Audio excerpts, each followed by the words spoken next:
The honourable member for Edmonton Northwest.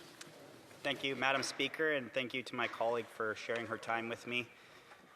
Madam Speaker, Canadians have now had time to absorb this budget, and a common theme from everyday Albertans in my riding of Edmonton Northwest is that the budget fails to address the #1 concern of Canadians today, affordability. The government touts this budget as a generational budget, but all the future generations of Canada, the young people of this country, all they see is ever-increasing challenges ahead to live their lives. For the first time in a long time, Canadian young people are saying that they expect life to be worse than their parents' generation. Housing is out of reach. I hear directly from young people in my own riding who want to start a family and own a home who do not see a path to achieving that dream. Food costs caused by inflationary spending and government taxes are making getting basic meals a challenge. There are record lineups at food banks. Canadians are not imagining these things, as the government likes to say. Education is increasingly expensive and spots are less available. Wages are stagnant and the cost of living rises faster and faster than any of the paychecks that they receive. The urgency of their reality is not reflected in the priorities of this budget. On top of this, the Prime Minister has asked young Canadians directly to sacrifice even more. This budget talks about long-term housing supply, but fails to address the crushing affordability crisis of youth today. Youth, like all Canadians, are looking for leadership. And the leadership they are looking for is systematic, not the same old strategy of the last decade, where the government is attempting to be again the economic driver of Canada, while systematically undermining the economy. It is the same failed approach the government takes when it comes to our resource sector. When we see in the budget a focus on major projects, which is good, but we do not see the systematic leadership to unleash the true potential of our resource sector. A vague line exists in the budget about the oil and gas cap, but this is only if carbon capture is a part of the equation, which would cost Canadians billions of dollars. The industrial carbon price is still in place, the tanker ban is still in place, C-69 is still in place, and all things that tell investors that Alberta in particular is not a priority to Canada. The government is still very much controls the system, effectively saying to the market, we know very much our own rules are ineffective and prohibitive, but if you lobby us, the government, and our subsidies, we will determine if you are a winner or a loser. There are indications out there that the federal government intends to sign an MOU with the province of Alberta.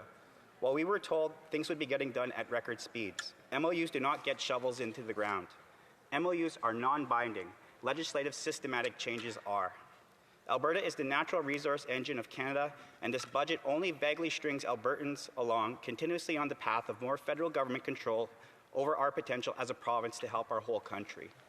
Albertans have proven for decades that their entrepreneurship, in particular the oil and gas industry, has been a catalyst for helping the whole of the country, from Newfoundland to BC to the north of heating homes with diesel from our oil and gas fields. I reflect upon my great-grandfather, Chief William Morin, who in the 1950s embraced oil and gas development and talked about this would be the catalyst to increasing the living standards of his people and having us stand on our own 2 feet in the face of Indian Act paternalism. Which brings me to the consequences of this budget on Indigenous peoples. It has now been just over 6 months since I arrived in Ottawa as a first-time member of this House. In my previous life as Chief of my nation, I sought to lead in the example set by my great-grandfathers and chiefs who came before me.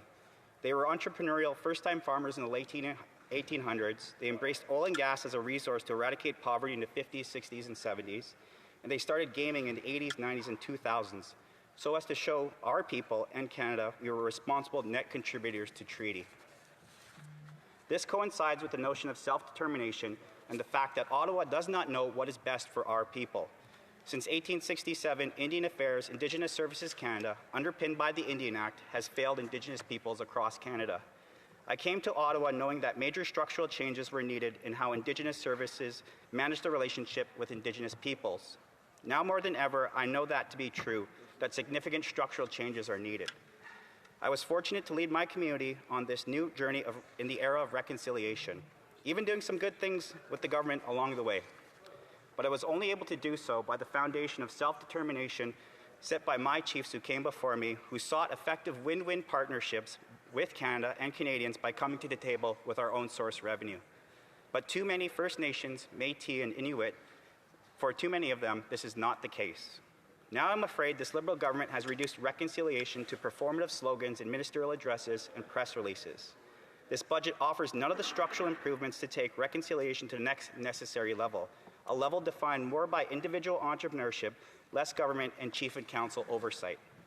The government uses softer, patronizing language like reallocations, reevaluation, and says we are spreading reconciliation around to other ministries. All of this is performative and is a part of the paternalistic savior strategy that has created more uncertainty, more fear, disappointment, and division amongst Indigenous peoples and Canadians. What does it say about priorities when the federal government increases spending in administrative aspects of Indigenous services, like new bureaucratic commissioners' offices, whose titles sound nice, but have no real power to make tangible change in the community on the ground? The budget is good news for new federal offices and jobs, good news for major project advisory boards, consultants, and fraudulent companies posing as Indigenous contractors, but it is not good news for Indigenous peoples in community. To quote the National Chief, when the best we can say is Indigenous services is only being cut 2%, we know there is a problem. The rephasing of how this budget deals with Indigenous communities is a distraction from the ISC cutting $2.3 billion in services, while doing basically nothing to lower the administrative costs of government. Thus far, the only submitted legislation in this House during this session has been for more bureaucracy for the Indigenous files. Since 2018, ISC has doubled its staff from 4,000 to roughly 8,000 full-time equivalents. This is billions more in administration. It has been reported that 42 cents of every ISC budget dollar goes to administrative aspects. That would be $10+ billion. Imagine what that money can do if it actually reached communities and entrepreneurs directly. The budget does nothing to change that. It only exacerbates more government control and dependency. There are zeros in this budget on the table titled Reconciliation after this year. There is no dedicated chapter to Indigenous spending like years past. This will only make navigating bureaucracy even worse, leaving behind vulnerable First Nations, Métis, and Inuit communities who lack capacity. Is this all by design, Madam Speaker?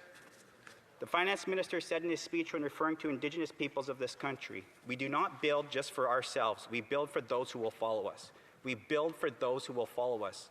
Will our Indigenous nations to interpret that as it's a government's way or the highway? When it comes to critical infrastructure and housing? When it comes to this tactic of philosophy, are they using it in C5 as well? In the next sentence, he has the audacity to say, I am often reminded of the 7 generations principle rooted in Indigenous teachings, a reminder that every decision we take must consider its impact on future generations. Well, with zeros on the chart for reconciliation beyond this year, cuts, more dependency on government, and an $80 billion deficit, the Finance Minister shows again he is all about virtue signaling Indigenous people and Canadians and only cares about adding 7 generations worth of debt to all of Canada. As Conservatives, we recognize the importance of self-determination, not dependency. We believe Indigenous communities are fully capable of managing their own services, driving their own economies, and protecting their own lands. We needed more promotion of healing and recovery in the face of addiction for Indigenous communities. That is a federal jurisdiction for them, not a provincial one. We needed Liberals to keep their commitment to making policing essential, not walk it back, as was indicated by the Public Safety Minister 2 weeks ago. How are Indigenous people to be able to meaningfully participate in the economy when they are in constant crisis when it comes to safety, crime, addiction, and poverty?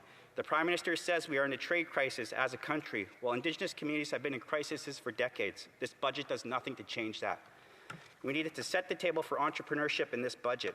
Instead, there is no timeline for changing the broken federal Indigenous procurement program that highlights fraud, ripping off Indigenous peoples and Canadians alike. What we needed was not for more federal government. We needed the federal government to commit to structural change and to get out of the way. Thank you, Madam Speaker.